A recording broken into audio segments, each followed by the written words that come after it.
આ સાથે બીજા અગત્યના સમાચાર મળી રહ્યા છે ગુજરાતના જામનગરથી। આપને જણાવીશું કે જામનગરમાં હાલમાં કલેક્ટરે પણ જામનગરને એલર્ટ કરવાની સૂચના આપી દીધી છે। સેનાના ત્રણેય પાંખ સાથે જિલ્લા કલેક્ટરે બેઠક કરી છે અને બેઠક બાદ આ મહત્વપૂર્ણ નિર્ણય। સુરક્ષા એજન્સીઓના ફોટો વિડીયો શેર ન કરવા ખાસ કહ્યું છે। લોકોને ગભરાવાની જરૂર નથી તેવું રવિશંકરનું કહેવું છે। જામનગરથી આ સમાચાર। અનડિક્લેર વોર જેવી પરિસ્થિતિને લઈને તંત્ર હવે સજ્જ બની ગયું છે। જિલ્લા કલેક્ટરે જામનગરને એલર્ટ કરવાનો આદેશ આપ્યો છે। સેનાના ત્રણેય પાંખ સાથે જિલ્લા કલેક્ટરે બેઠક યોજી છે અને બેઠક બાદ આ મહત્વપૂર્ણ નિર્ણય। સુરક્ષા એજન્સીઓના ફોટા વિડીયો શેર ન કરવા પણ અપીલ કરી દેવામાં આવી છે અને લોકોને ગભરાવાની કોઈ જ જરૂર નથી તેવા પણ આદેશ આપી દેવામાં આવ્યા છે તેવી પણ સૂચના આપવામાં આવી છે। અનડિક્લેર વોર જેવી પરિસ્થિતિને લઈને તંત્ર હવે સજ્જ બની ગયું છે કારણ કે જામનગર બોર્ડર ઉપર પણ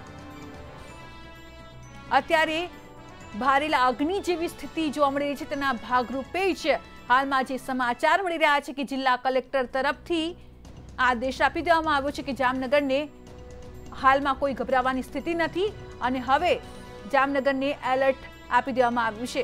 અપડેટ સાથે ફોનલાઈન ઉપર જોડાઈ ગયા છે મંતવ્ય ન્યૂઝના સંવાદદાતા સલમાન ખાન। સલમાન, જામનગરમાં કેવી સ્થિતિ હાલમાં?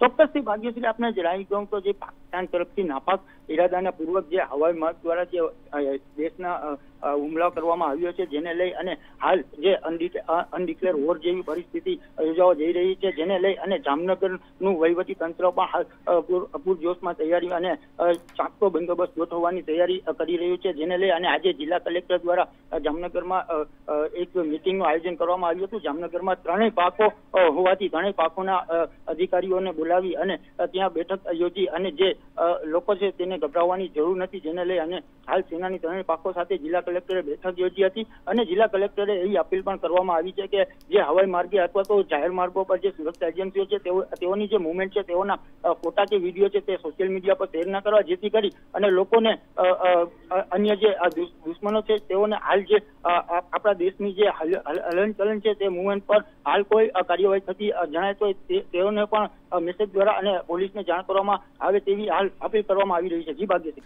બિલકુલ, આપે જણાવ્યું તે મુજબ ત્રણેય પાંખના વડા સાથે બેઠક કરી। બેઠકમાં ખાસ કયા મુદ્દાની સમીક્ષા કરવામાં આવી તે વિશે કોઈ માહિતી આપની પાસે?